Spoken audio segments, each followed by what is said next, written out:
Give them some more love. I mean,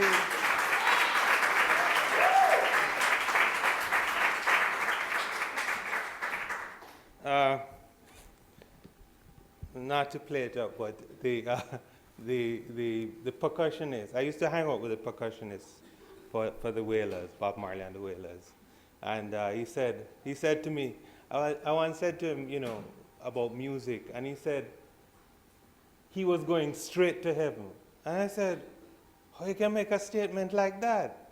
And he said, heaven is reserved for the players of instruments. All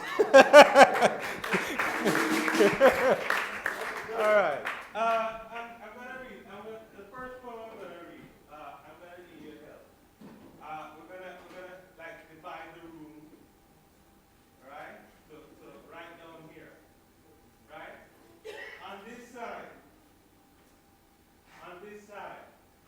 Your line is going to be all around Miami. Radio's glare.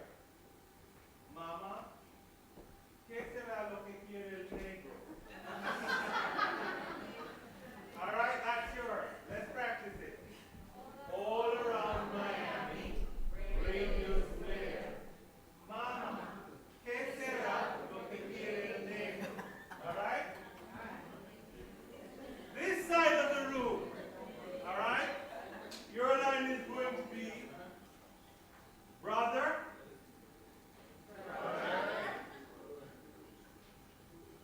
Can you spare some weed for an honest bro?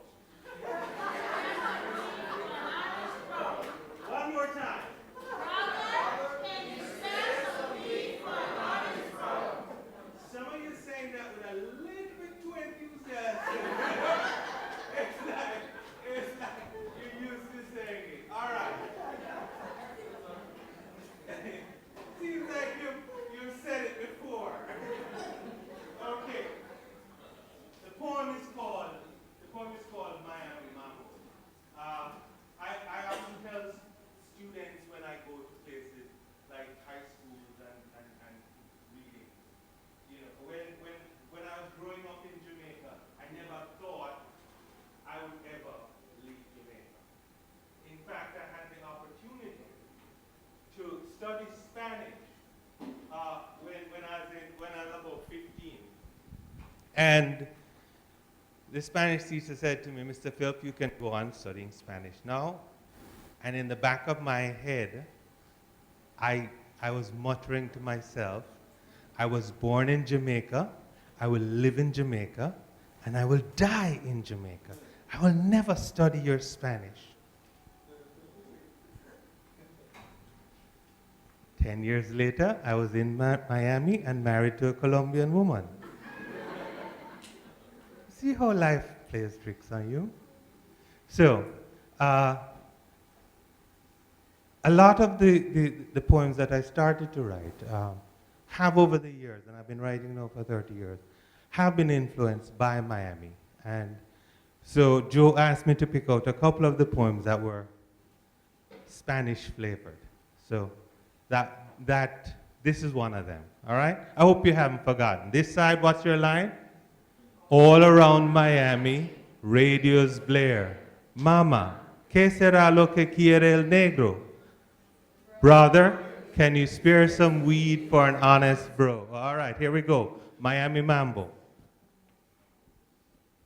Down Biscayne Boulevard, where neon and money talk about the blitzkrieg of Bayside, a German tourist, white as chalk, bust up as his bunker, dodges 6 bullets meant for his head.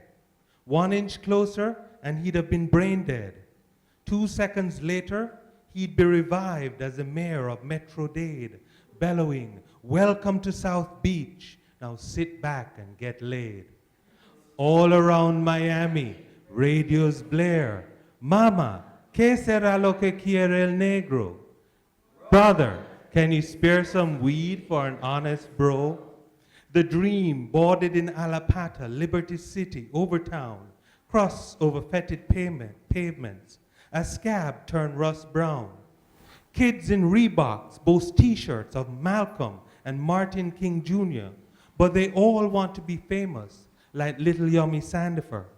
And scampering crabs down at City Hall are climbing over each other's necks so they can fall for the next kickback, the next riot to earn their pay. For Greens, the only apartheid in condos over Biscayne Bay, singing the old R&B, black is beautiful, proud as Crispus Attucks. But baby, black ain't worth nothing if it can't read a book. All around Miami, radios blare. Mama, ¿qué será lo que quiere el negro? Brother, can you spare some weed for an honest bro? A puffed up heron scars the vacant beach. Las playas de La Habana are still beyond his reach. He sees worms everywhere, pecks at newspapers on the docks. If he flaps louder, he'll be el presidente of an invading flock. While on another bank's battling for sand atop an ancient hill, old victors stand on the balcony overlooking the citadel. Lips curled in a grin, now a snarl for law and order. Behind them, rotted corpses as they snake across the border.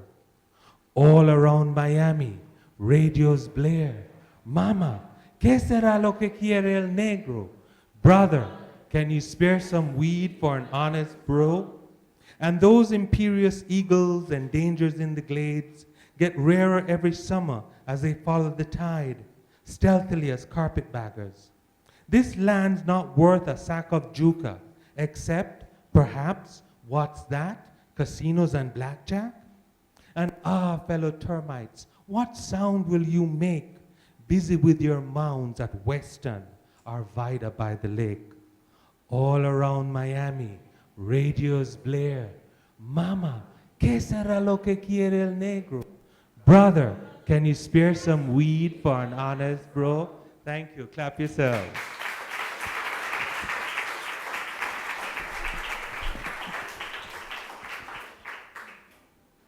A couple of years ago, I was in Las Vegas, and one of the things about being a writer, or maybe being me, is that you sit down somewhere and people just tell you their life stories. They just open up and tell you. So we're in Las Vegas, and this, I thought, old lady, she looked old, just sat down beside me. And I'm with my wife and everything, and she's like, so where are you from? I'm like, Miami. She's like, oh yeah, I used to live in Miami. Yeah, I used to be a stripper. So she sits down and tells me her whole life story. And from that came the poem. It's called Ode to Washington. In case you're missing it, I know none of you, go to these places. But who's on the $1 bill? So that's why it's called an Ode to Washington. I know, I have to fill in these things. Because I know you're decent people. You don't know about strip clubs. Ode to Washington. George, when the good old boy from Davie strokes inside my garter, you'll realize I'm a pretender. Under these lights, with the bass player, his thick fingers treading through my favorite descargas, it's easy to fool everyone with the roll and groove of my sex. See, Marielita, sister to these hairs that are dyed and waxed. Truth is, not even my navel's real. So he'll flop into bed, eyes afloat in a yellow brew, with a trick of strobes and smoke, believing I'm the all-American girl without a tan line. For the tattooed biker bitch is the only natural blonde in this place. So when I try to sleep, drown the last Valium, remember, George, I'm trying to dream your dream. Tonight, George, as the light leaves your face under a motel lamp, explain to my husband in Cuba why I left him.